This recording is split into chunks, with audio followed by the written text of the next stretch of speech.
Bom dia! O tema do nosso trabalho é curvas da energia potencial. E o nosso grupo ele é formado pela Daíse Cunha, pelo Diego Leandro, pela Érica Kathleen e pela Isabela. Tá, o que é uma força conservativa? Na física, nós encontramos forças para as quais os trabalhos feitos entre dois pontos não dependem da trajetória entre essas forças, que são extremamente importantes, né? E elas são chamadas de forças conservativas. E com relação a essas forças conservativas, ou associadas a essas forças, né, nós somos capazes de definir uma extensão de conceito de energia cinética. Então, quando nós estamos em presença de forças conservativas, podemos definir um objeto, né, chamando de energia potencial. E esse objeto ele vai se compor com energia cinética de tal maneira que vai produzir outro terceiro objeto e que vai ser chamado de energia mecânica total.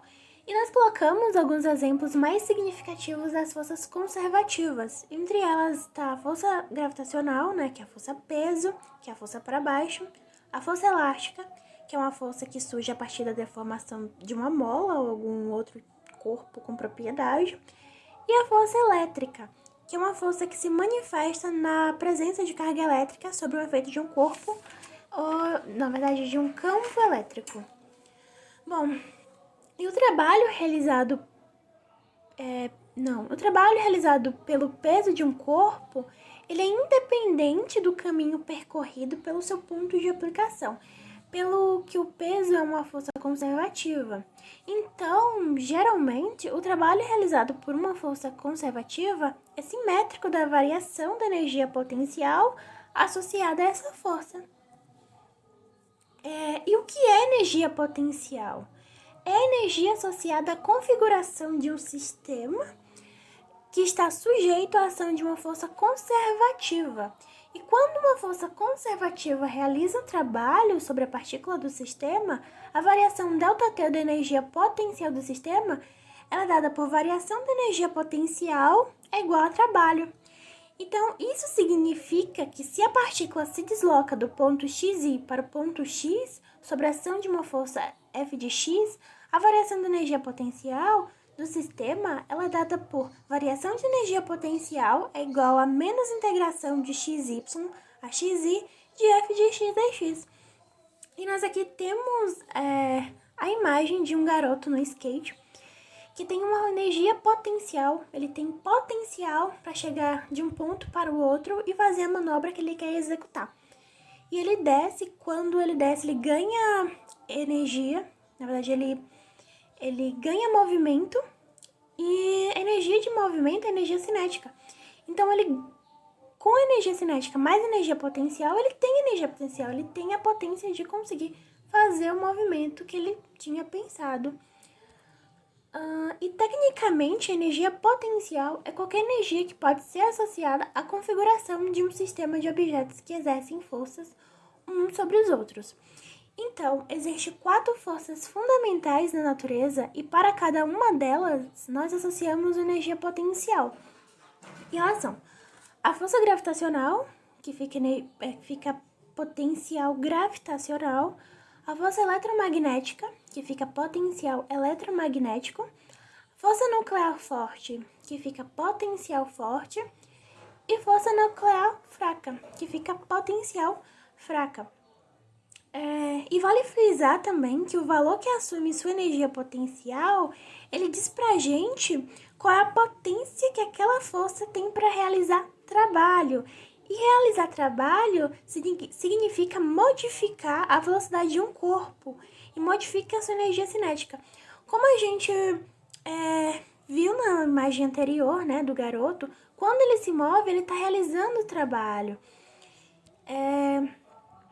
Então, a energia é a quantidade de energia armazenada em um ponto do espaço capaz de ser transferida para outro ponto que ele forma energia cinética, ou seja, uma energia de movimento. E aqui nós colocamos um exemplo do tomate. Um tomate é arremessado para cima. Enquanto o tomate está subindo, a força gravitacional realiza um trabalho negativo sobre o tomate, diminuindo a sua energia cinética. Quando o tomate começa a descer, a força gravitacional passa a realizar um trabalho positivo sobre o tomate, aumentando a sua energia cinética. Então, quando nós jogamos o tomate para cima, ele vai perdendo velocidade por conta da energia gravitacional. Então, o trabalho exercido ali pela força gravitacional é negativa. Ele chega a um ponto X e ele desce. Ele ganha força, ele ganha velocidade, porque o trabalho é realizado pela força gravitacional, vai ser positivo. E aqui também nós temos mais um pouco das forças conservativas, que eu já tinha dito anteriormente. E a força conservativa ela é aquela cujo trabalho total realizado depende apenas de 2 pontos, inicial e final, e não do caminho percorrido. Ou seja, é a força cujo trabalho total desenvolvido quando atua no corpo, deslocando numa trajetória fechada, é nulo. A exigência que nós colocamos para chamar essa força de conservativa se desdobra em 2 partes. Primeiro, ela só depende de uma posição. Isso, ela não depende da velocidade. Ela não depende de outras coisas, tipo qualidades, quantidades, que não seja a própria posição. E a segunda é que a integral de linha entre 2 pontos obtidos por R1 e R2 do produto escalar FDR ser independente do trajeto. É isso que vai caracterizar uma força conservativa. E nós também colocamos as forças dissipativas, que são aquelas que ocasionam perdas, né, entre aspas, de uma energia mecânica em sistemas não conservativos. Isso é, aqueles que a energia mecânica total diminui em função do tempo. E forças de atrito e forças de arraste são bons exemplos para uma força dissipativa. Bom, a curva da energia potencial. Na energia potencial, o conceito de trabalho é discutido em 2 casos especiais: o trabalho do peso e da força elástica, independente da trajetória. Energia cinética é energia que depende da massa e da velocidade de um corpo, portanto, essa forma de energia só está presente em objetos que estão em movimento, devido à inércia da massa. E energia mecânica ou conservação de energia é a energia que pode ser transferida para outro corpo através de um trabalho que está caracterizado em um resultado da soma de 2 energias, a cinética e a potencial, que permanece constante em uma fórmula, que é a energia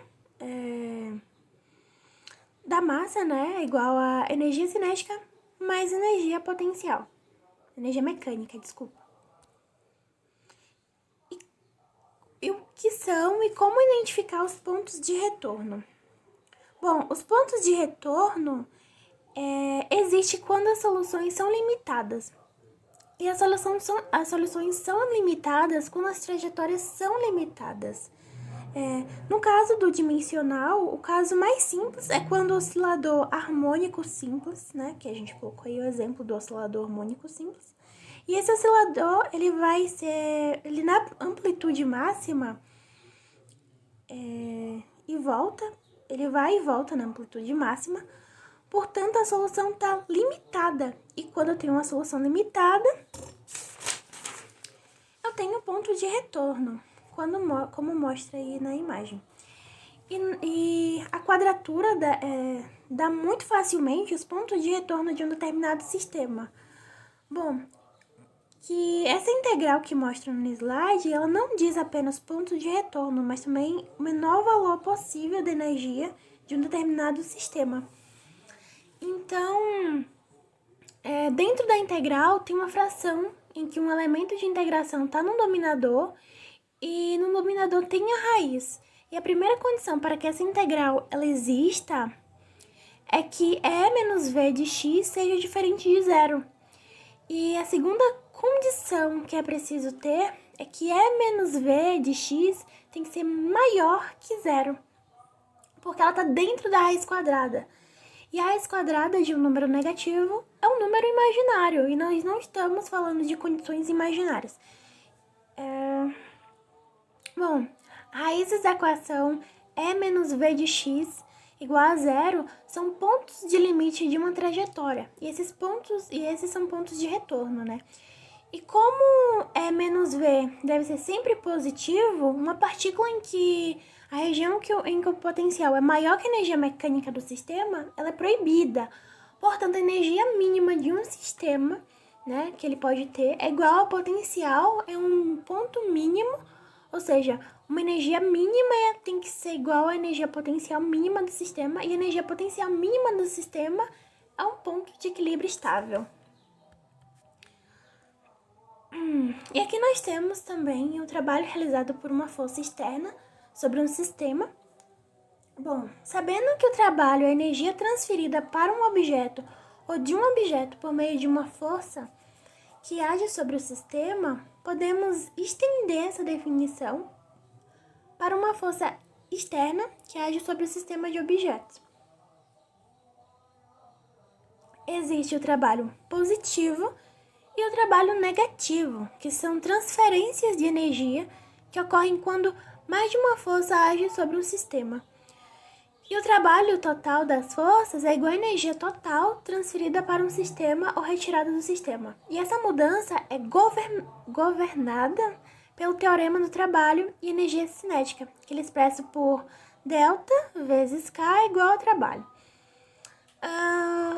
Uma partícula isolada possui um único tipo de energia, portanto, a troca de energia só poderá ser feita com este mesmo tipo de energia. E em contrapartida, um sistema ele existe em transferência de energias variadas. Dito isso, nós vamos analisar a troca de energia dentre esses sistemas quando atrito e quando não temos atrito. Então aí mostra, né, quando atrito e quando não há atrito. Tá, e o que são e como identificar pontos de equilíbrio? No ponto de equilíbrio, a gente vai usar a noção de força. E se eu tenho potencial, que é uma função da posição, eu sei automaticamente que a força ela é um vetor igual a mais ou menos, igual a menos o gradiente desse potencial. Em uma dimensão em que a força só tem uma componente, então a força é igual a menos a derivada da potencial em relação à posição x. E um ponto de equilíbrio em um sistema dimensional é um ponto de uma trajetória da partícula em que instantaneamente a força que age sobre a partícula ela é nula. Então isso significa que nós temos uma partícula que está sofrendo uma força, que está sujeita a um potencial e que, portanto, ela percorre uma determinada trajetória, né? Que por enquanto nós estamos no dimensional.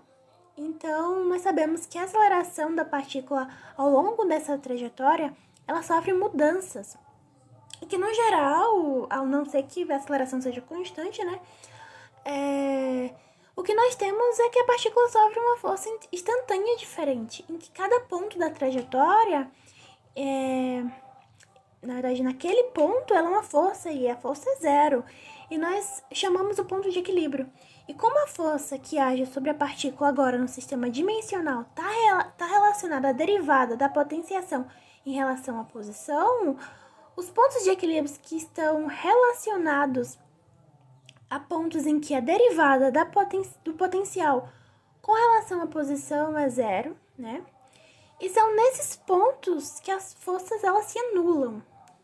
Então, nós estamos falando matematicamente que pontos críticos do potencial, eles param de achar os pontos críticos dos potenciais e vão encontrar os pontos nos quais a derivada da potencial com relação a zero. Então, os pontos críticos dv sobre dx é igual a zero. Pontos críticos do potencial. E, bom, o ponto de equilíbrio estável é aquele que o ponto que eu vou chamar de x', e x' é um ponto crítico do potencial, né, no qual qualquer deslocamento resulta numa força restauradora. E o que é uma força restauradora?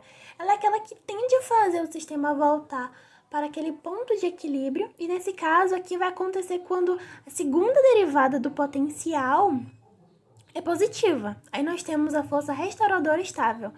E a força de equilíbrio instável é aquele ponto X igual a x' no qual qualquer deslocamento, ou seja, se eu sair do ponto X um pouquinho, isso vai resultar em uma força de escape. Ou seja, a força vai ficar maior e ela tenta fazer com que minha partícula desloque ainda mais desse ponto. Ou seja, ela vai tentar escapar. E como que eu vejo isso acontecendo? Bom, isso acontece porque a gente pode fazer duas posições sobre um potencial. Nós vamos supor que o primeiro, né? Que ele precisa ter primeiro a derivada contínua e a segunda a derivada contínua. E também é preferível que um bom potencial, que ele seja de classe C, né? Infinito. Ou seja, que ele é analítico infinitamente diferencial. E se isso acontece, o potencial pode ser expandido na série de Taylor. E no ponto de equilíbrio x igual a x', se deriva a segunda é positiva e a força negativa tende a restaurar a partícula para a posição de equilíbrio. Portanto, o equilíbrio ele é estável. E se a derivada é negativa, a força é positiva, então tende a afastar a partícula de um ponto de equilíbrio. Portanto, o equilíbrio em x' ele vai ser instável.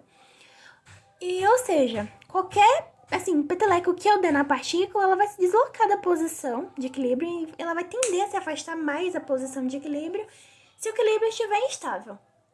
E se o equilíbrio for estável, então qualquer peteleco que eu der na partícula, ela vai se afastar de x' e a força restauradora, ela tende a fazer com que a x' que volte a x'.